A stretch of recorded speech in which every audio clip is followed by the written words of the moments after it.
Dia, boa tarde, boa noite, queridos ouvintes. Sejam muito bem-vindos a mais um bate-papo à luz do candeeiro. Eu sou o Francioli Araújo. Eu sou Caroline Silva. Eu sou Vitória Frutuoso. Eu sou Júnior Augusto. E hoje nós vamos falar sobre um assunto muito interessante. Vamos fazer uma pequena referência àquele episódio número 2, onde falamos sobre usos das ciências no cotidiano e que também começamos a abordar mais recentemente em alguns de nossos episódios, como sobre biofísica, com a participação da Luciana Oliveira, e medidas elétricas com o Júnior Pascoal. E a bola da vez são as terras raras, ou ETRs, um conjunto de elementos químicos que não são terras, não são raras, mas que hoje desempenham um papel fundamental na indústria tecnológica, sendo responsável por verdadeiras revoluções no padrão de vida moderno e que ganharam destaque na agenda de muitos países que passaram a enxergar esses elementos como estratégicos. E antes de começar o nosso episódio efetivamente, gostaria de dizer que hoje o Francioli é o nosso convidado especial. É ele quem vai estar respondendo as vossas perguntas, dúvidas, questionamentos. Ou seja, hoje ele sai do posto de membro para o posto de convidado. Seja bem-vindo, Francioli. Muito obrigado, Carol. Muito obrigado, Júnior, Vitória. É um prazer enorme estar aqui. Pena que quem me convidou não está fazendo parte do programa hoje, né? Alô, Ingrid!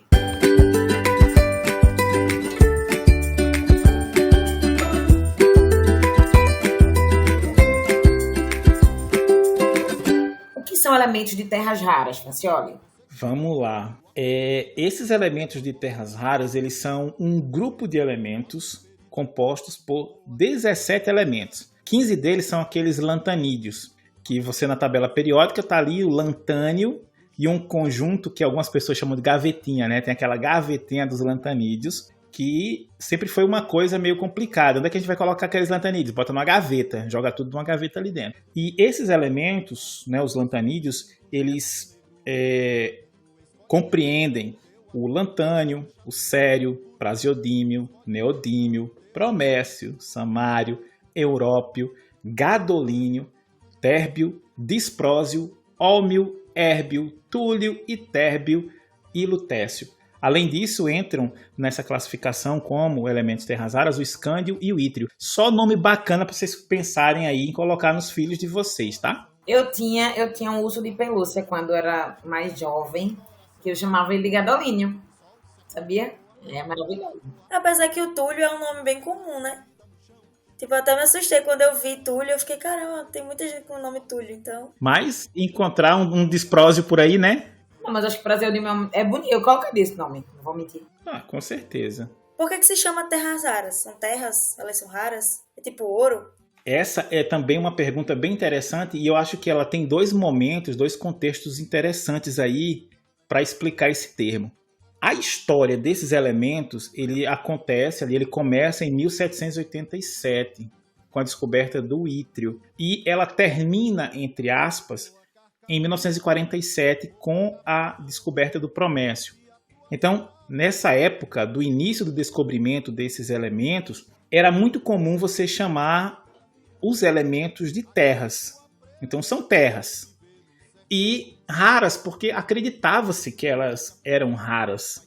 Hoje em dia, o termo, né, terras permaneceu e o raras ele está muito mais ligado ao desafio que tem de você separar esses elementos em óxidos.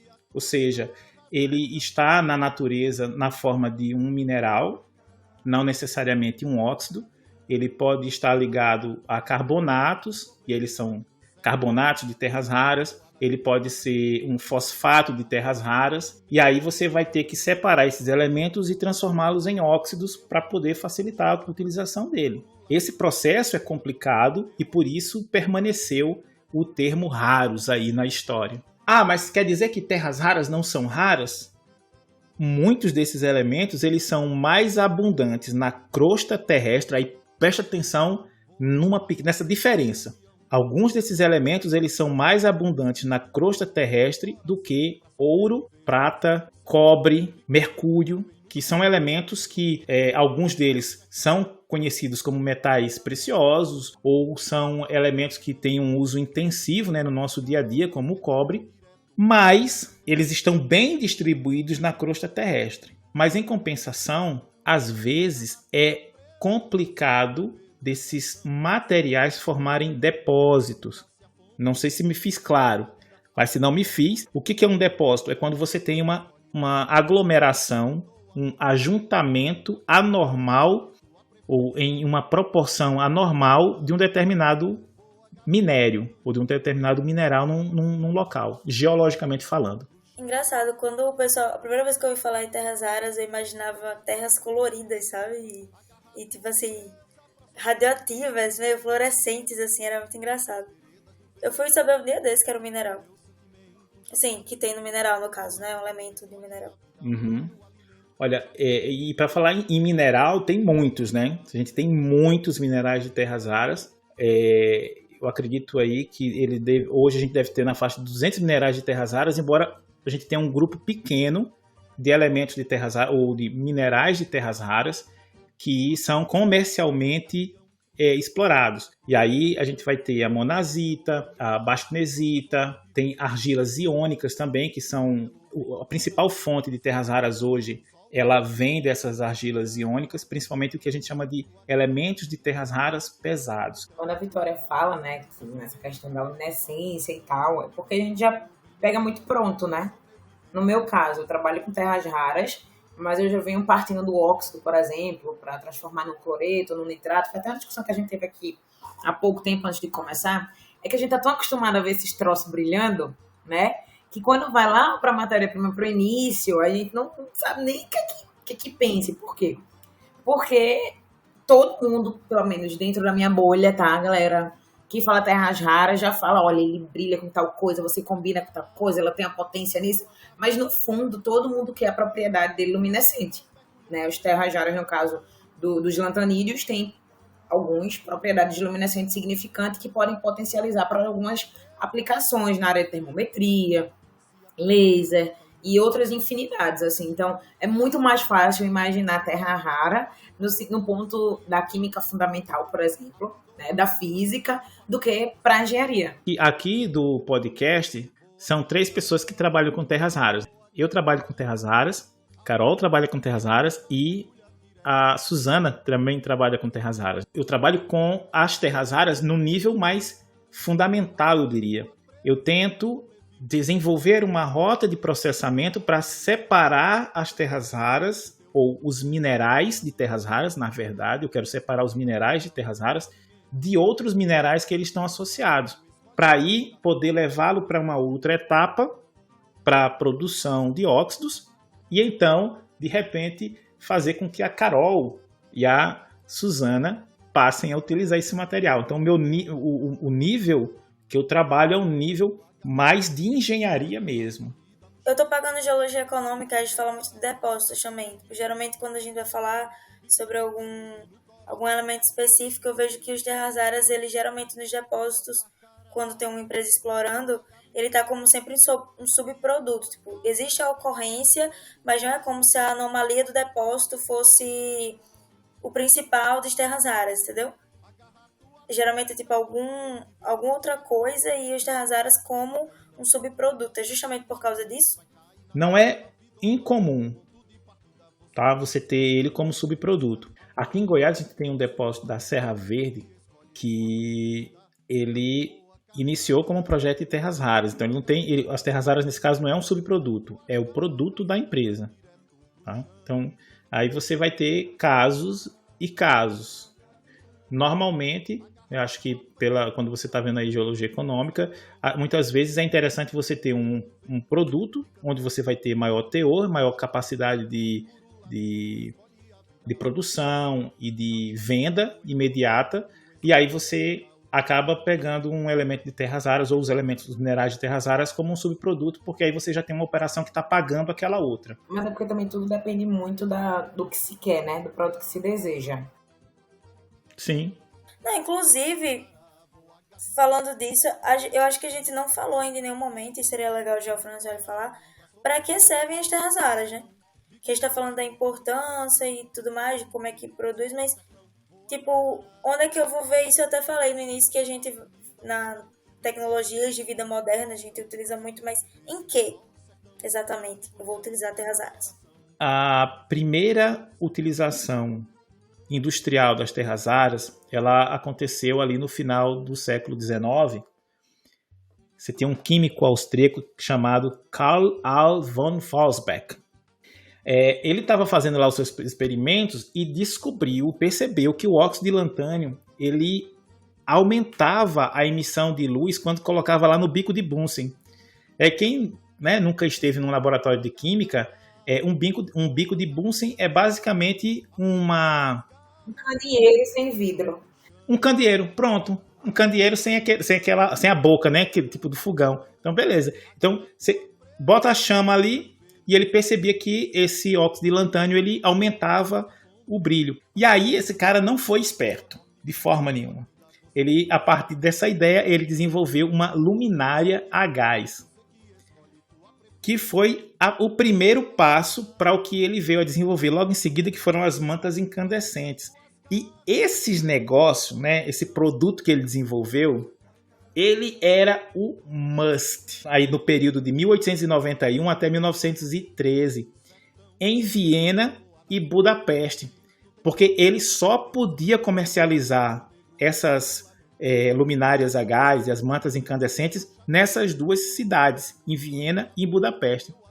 Esse sujeito, né, segundo registros, ele vendeu mais de 300 milhões de unidades só nessas duas cidades. Então, o que acontece? O primeiro uso industrial dele serviu para iluminar Viena e Budapeste. À medida que o tempo foi passando, esses ETRs, que é como a gente carinhosamente chama, né, os elementos terras raras, eles começaram a ganhar maior relevância, porque eles têm propriedades magnéticas, fosforescentes e catalíticas, ou seja, eles são utilizados na fabricação de ímãs, e aí a gente pensa nos ímãs para computadores, a gente pensa nos ímãs dos geradores eólicos, a gente pensa em ímãs de supercondutores, ímãs supercondutores que são utilizados nesses maglevs, que são esses trens, né, que flutuam nos trilhos, supercondutores. E devido a essas propriedades fosforescentes que ele tem, né, aí você entra na questão de lasers e propriedades catalíticas. Os catalisadores de terras raras são muito usados no processo de fabricação de combustíveis, né, da gasolina, como um elemento catalítico. E ele ganhou realmente mercado quando, a partir de 1960, inventaram a TV colorida. Então, os elementos de terras raras, eles auxiliaram a promover essa mudança que a gente teve ali na década de 60, quando você deixou de ter a TV exclusivamente preto e branco e passou a ter uma TV colorida. Então, só nisso aí, você já imagina a mudança que foi. E aí a gente entra em todas as outras aplicações dos elementos de terras raras, né? O que eu falei aqui até agora já é muita coisa, mas você tem os elementos de terras raras sendo utilizados hoje na fabricação em boa parte de componentes desses carros híbridos, né, ou carros elétricos. Você tem eles também sendo muito utilizados em smartphones. Então você vai ter terras raras em smartphones. Você vai ter terras raras em equipamentos relacionados à defesa, caças, equipamentos de radar, etc. Seus fones de ouvidos e outros também, né? Então você tem muita coisa aí de terras raras sendo empregadas e que são responsáveis por esse nosso padrão de vida moderno. E é muito engraçado a questão da aplicação, né? A gente até discutiu isso um tempo atrás aqui. A Vitória levantou um questionamento que quando a gente fala em terras raras, a gente pensa muito na aplicabilidade. Na aplicação, pelo menos a gente que trabalha mais com isso. Então a gente já imagina que ele... Eu tô aqui balançando a mesa, fica com barulho. A gente já imagina que ele vai brilhar. A gente vai pegar uma terra rara, ele já vai estar brilhando, luminescendo lá, lindo e maravilhoso. Porque a maioria do pessoal, né, na química, na bioquímica, na medicina, tem um interesse enorme. A Franciola esqueceu de falar, mas a gente usa também terra rara para medicina, né? Nos contrastes, né? Sim, sim. E daí a gente quer a melhoria para o paciente, a gente como cientista, nós como cientistas, né? E quando eu falo a palavra terra rara, eu já imagino tudo brilhando. Principalmente vermelho, porque é a cor do európio. Que ele impregna em tudo, é um inferno quando ele pega no lugar errado, que ele vai misturando, e eu quero só o verde, e o sinal dele aparece lá. E muitas vezes ele já vem, né, de fábrica com traços de európio no próprio elemento. E a gente não tem como tirar. E isso dá merda. Mas assim, dá muito trabalho, gente. Trabalhar com lantanídeo dá muito trabalho. Todo lantanídeo, pelo menos o que eu uso, né? Tô tentando ver pra parte da termometria e tal, essa coisa toda. Então, é muito focadinho e eu não posso misturar nenhum com o outro. Se o terb for para o európio, eu não tenho problema porque ele tem dificuldade de emitir. Mas, se o európio for para o terb, eu perco a emissão do terb em alguns momentos por conta da rede, né? Então, eu trabalho com a rede metal orgânica, né, que é metal e uma parte orgânica mesmo, por isso que é metal orgânico. E eu fico imaginando que diversidade a gente pode trabalhar com eles, né? Francioli vem de uma parte mais bruta, né, de obtenção, de extração, a gente estava até falando isso há pouco tempo, e como é engraçado as nossas visões. Não, mais bruta não, né? Pelo amor de Deus, mais bruta não. Não é tão assim, é mais fundamental, ele gosta de palavras bonitas. Fundamental, né, querido? Eu tento separar os terras raras, né, os minerais de terras raras dos outros, que é para na frente poder fazer a separação deles, para você poder usar. Mas mais bruto, né? Bruto igual. Já pego lapidado. Inclusive, para vocês terem uma noção quão caro eu pago, né? Hoje, o cloreto, que é o que eu uso no laboratório, o cloreto de térbio está custando 25 gramas apenas R$3.000. 25 gramas. E daí vocês já tiram, né? Tudo bem que a gente não usa muito. A gente trabalha geralmente com uma coisa chamada traço, né? A gente usa pouquíssimo. Mas que é muito caro. Imagina que é 25 gramas, bicho. Vou pagar 3 mil. Mas é justamente por isso, Carol, você imagina o seguinte. Nós temos uma situação hoje de mundo onde a China, ela é a maior produtora de elementos de terras raras. Por incrível que possa parecer, o Brasil hoje ele é o 10º maior produtor, não produz nada, né? Quase nada. Mas já foi o maior produtor de terras raras do mundo. A exploração de terras no Brasil ela começou por volta de 1885, quando se fazia a retirada da monazita, que é um fosfato de terras raras, das praias do Prado, na Bahia. E essa é uma jogada assim, fantástica. Até 1896, a retirada era gratuita. Por quê? O que acontecia? Chegavam os navios no Brasil com carga, ele descarregava e tinha que voltar para a Europa ou para os Estados Unidos vazio. Só que o que acontece? Se você transporta um navio vazio, as ondas elas tendem a deslocar o centro de gravidade desse navio e ele muito provavelmente vai afundar. E aí o pessoal retirava essa areia, enchia os navios era usado como lastro, né? E aí eles voltavam para os Estados Unidos ou para a Europa, levando o quê? Muita monazita. Olha, você vê a coisa como foi séria.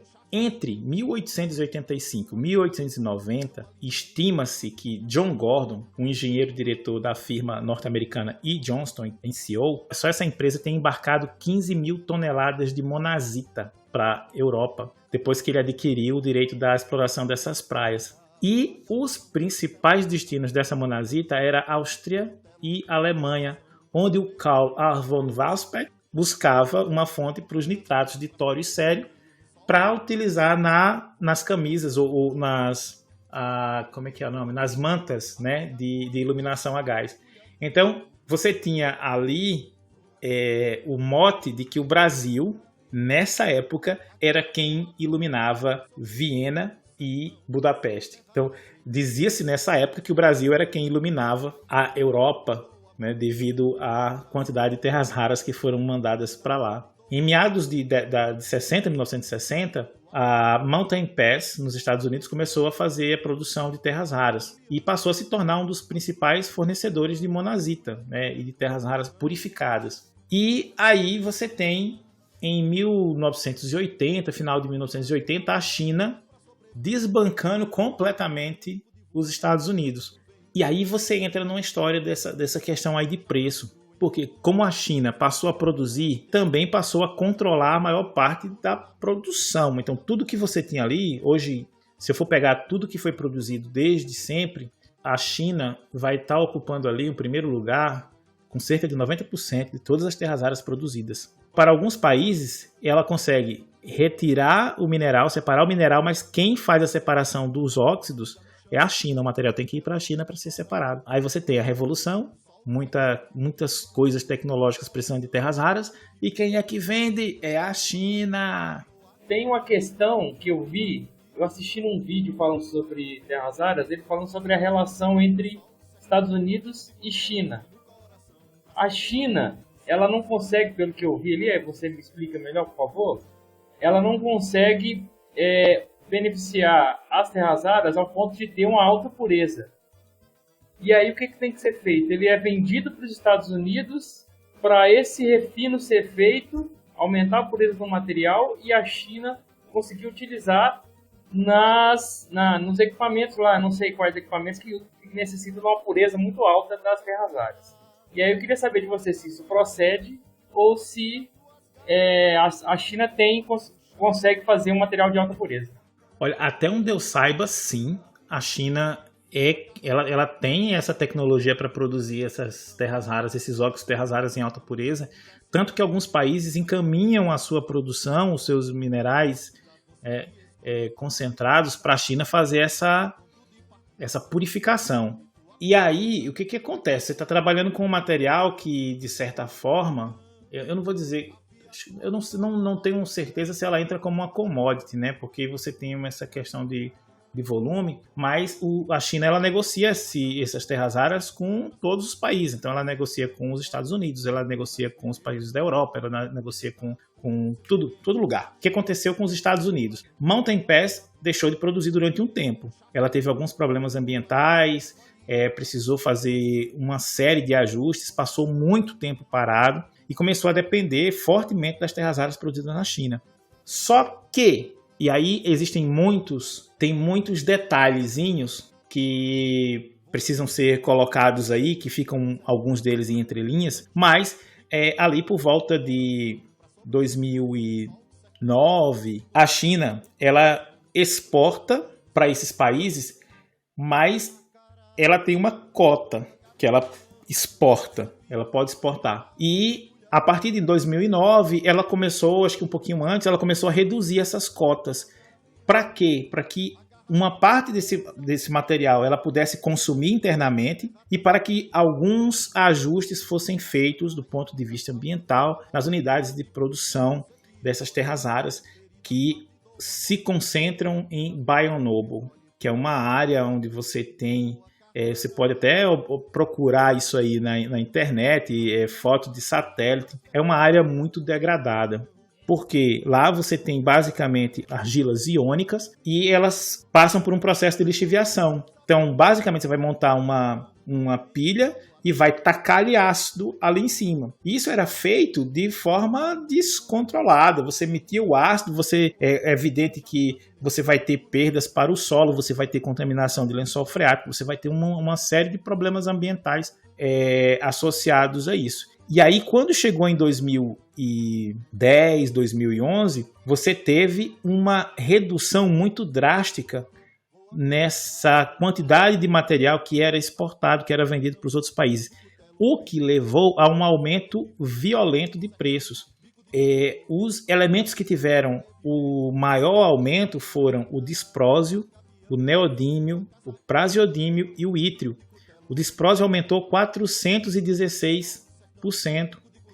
Então, o preço dele, do quilo do disprósio, ele saiu ali de algo em torno de $2.500 para $5.000. Então, é um valor, e eu não estou falando aí de um material, é um óxido, mas é um óxido que ainda vai passar por um processo para ele ser utilizado como um reagente lá da Carol, que são mais processos químicos, e aí que aí vai fazer com que 25 gramas do negócio chegue a R$ 2.500, né? 3.000. Então, você ainda tem mais uma série de outros processos para transformar aquele óxido em um reagente. Aí você precisa transformar aquele óxido em um catalisador, e você precisa transformar aquele óxido em um ímã. Então, você já vai envolver outras cadeias produtivas. Aí a questão é, ele tem a tecnologia para refinar ele até um determinado ponto, mas a finalidade é que vai determinar quais são os outros processos que vêm a seguir. Com essa necessidade de refino e tudo mais, dependendo da aplicação que você falou, e com o uso que é muito grande de terras raras, tem aquela questão de que vai ficando mais escassa ainda com essas informações que você falou aí, né? Dependendo das fontes aí influenciando mais, China influenciando de forma muito maior que os outros. Então, e com relação à reciclagem? Existe a possibilidade de reciclar terras raras?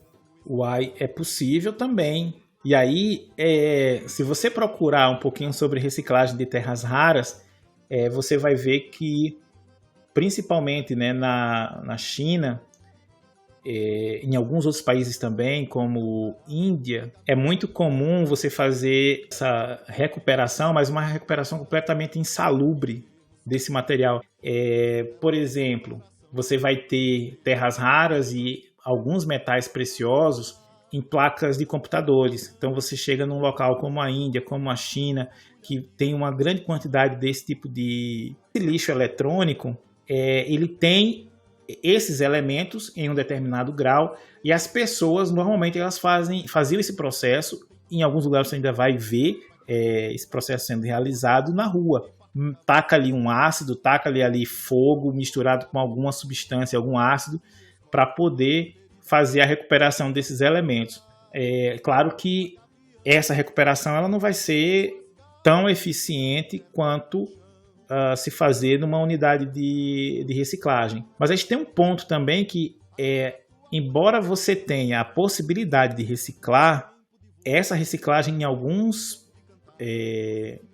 produtos não é tão fácil. E isso aí gera oportunidades de estudo. Eu queria aproveitar para te perguntar, já que você está falando da China e do peso dela também, você tem mais ou menos como falar um pouco sobre como que a China usa isso para além, esse poder dela de ter uma grande reserva de terras raras, como que ela usa isso para além da questão de fornecimento e da influência que ela tem em outros países? Porque eu estava vendo uma informação, né, num vídeo que eu vi, falando sobre como que ela coloca isso como um peso em negociações até. Você tem ali,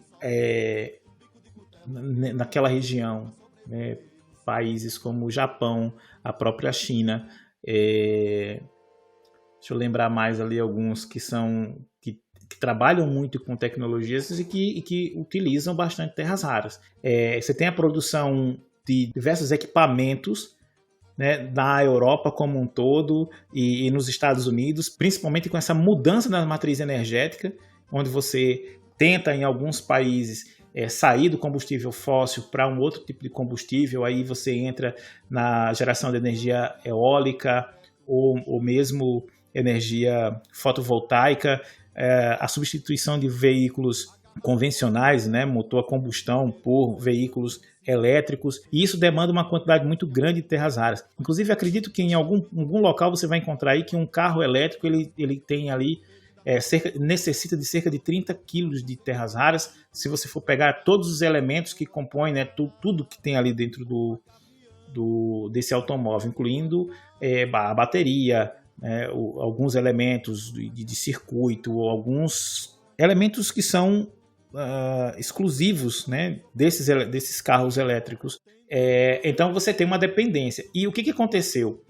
Após 2011, quando houve esse aumento nos preços, alguns deles diminuíram, mas não voltaram para o patamar que tinha antes. Você tem diversos países envolvidos na prospecção de novos depósitos de terras raras e tentando a todo custo viabilizar essas operações. E aí você vai ter alguns países, Vietnã, Brasil, Rússia, Índia, Austrália, Estados Unidos, Islândia, Tanzânia, Canadá, África do Sul, com reservas, né, que sabe-se que tem aquele material O Brasil hoje ele ocupa a terceira produção em termos de reservas e é o 10º produtor, isso de dados de 2019, na produção de 2019. Então, enquanto a China em 2019 produziu 132 mil toneladas de terras raras, o Brasil produziu 710 toneladas. O segundo colocado foi os Estados Unidos, que produziu 28 mil toneladas. Então, existe um esforço, né, de forma bem geral, de diversos países, buscando esses elementos de terras raras para diminuir.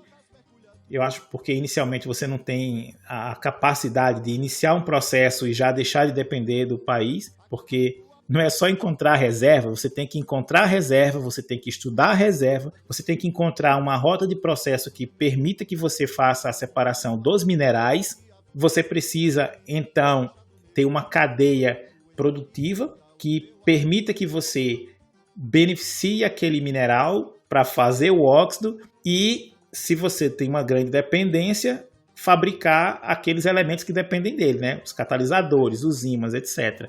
E isso é um negócio bem complicado de você fazer, né? Tanto que ter só a reserva acaba não dizendo muito, né? O Brasil tem muitas reservas, tem muita coisa em estudo, tem um grande potencial, mas o que acontece se você tem o potencial e você não tem cliente?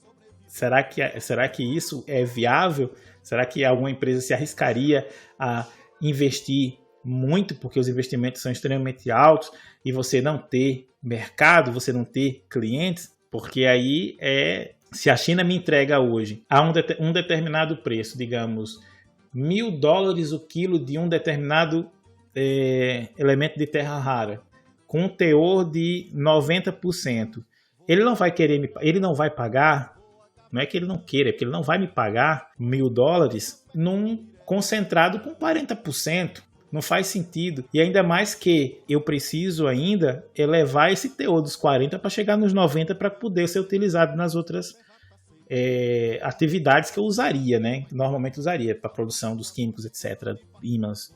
Então, eu acho que normalmente quando a gente lida com essas expectativas, a gente acaba simplificando um pouco as coisas, imaginando que eu tenho meu produto, eu consigo vender. Se eu tenho um pacote de bala, eu consigo vender para todo mundo, né? Mas aí a coisa é um pouquinho diferente. Então, pessoal, assim, tem uma questão em relação às terras raras, né? A gente eu acho que foi uma pincelada sobre o tema, porque ele se ramifica para muita coisa. Então, dentro da minha área de estudo, que é a mineração, a gente tem muitos detalhes nesse processo de produção. A gente tem, depois da mineração, né, da extração, a gente tem a separação. Depois da separação, a gente já entra no processo metalúrgico, hidrometalúrgico, que é onde você vai fazer a separação deles em óxidos, e aí você entra em todas essas outras utilizações. E cada uma área, né, se a gente for olhar, da metalurgia, da mineração, das áreas médicas, da área de combustíveis, você vai ter especificidades para tratar sobre o tema de terras raras, que é uma coisa assim muito ampla, é um tema muito amplo. E aí eu queria agradecer a pergunta da Ingrid Artemisia, que fez alguns questionamentos, da Suzana, da Carol, né? O Júnior também foi muito participativo. Eu acho assim que, como uma pincelada sobre o tema, a gente conseguiu trazer alguns elementos aí que são interessantes, né? Mostram que o Brasil já foi uma potência na produção desses elementos. Queria dizer também que tem muitas pesquisas no Brasil, né, para o desenvolvimento do setor e da cadeia produtiva, mas que esbarra muito nessa questão de investimento, né? A gente tem alguns fóruns sendo realizados no país, onde o pessoal está sempre se encontrando. Em Minas Gerais eu sei que tem a FAPEMIG, que apoia o desenvolvimento da cadeia produtiva, tem até uma unidade de fabricação de ímãs, de terras raras. Nós temos um projeto da CBMM, que é atualmente uma das maiores produtoras, é a única produtora atualmente de terras raras no Brasil. Tem projetos em andamento, né? Estudos já foram conduzidos e me parece que já está sendo separado na mineração taboca, na Amazônia, e nós temos alguns projetos aqui em Goiás também. Então, Araxá, na Amazônia, aqui em Goiás, a Serra Verde está fazendo um trabalho de exploração. Eu acredito que a unidade de beneficiamento dela deva começar a operar, se não agora no segundo semestre de 2022, em 2023, era o que estava previsto, lá em Minasul, que eles devem trabalhar com um minério muito parecido com o da China, né, que são as argilas iônicas. Então, eu acho que nesse tocante, né, de processamento, que é mais a parte que eu tenho trabalhado, a gente conseguiu dar e levantar alguns fatos históricos interessantes, né? Pois é. Nosso episódio foi extremamente rico e trabalhoso, apesar de não parecer, foi extremamente trabalhoso. Queria dizer que eu estava morrendo de saudade de ver a Vitória. Volte mais vezes, minha filha, quando a graduação permitir. Tentar, se a engenharia deixar. Sofrimento é grande, mas um dia ele acaba, não se preocupe. Amém. Aí começa o sofrimento do mestrado, depois do doutorado. Não, mas já é outro sofrimento já. Francioli, não deixa a pessoa ter um pouco de esperança, cara. 1 minuto de paz, ele não deixa. 1 minuto de paz. Pense na realidade, pense na esperança não.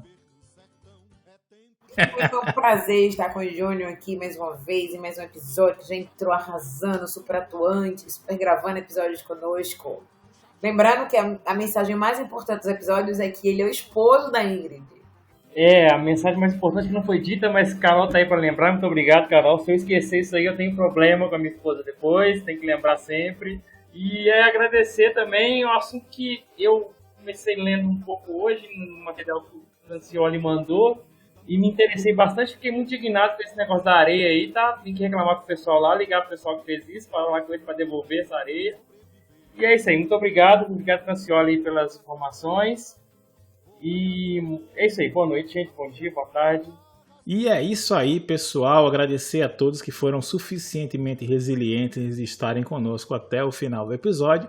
Espero que alguma informação seja útil em suas vidas. Se não for, ela pode ser compartilhada com seus amigos, com seus inimigos. E quem sabe, ela pode até ser útil para uma dessas pessoas. Então, muito obrigado a todos vocês que ficaram conosco. Lembrando que nós estamos em todos os principais agregadores de podcast e temos também, além da nossa página do aluzdocandeeiro.com.br, o nosso grupo no Telegram, onde as pessoas podem entrar e interagir conosco. Então, fiquem bem, até o próximo episódio. Tchau, tchau. Tchau. Tchau, galera. Tchau.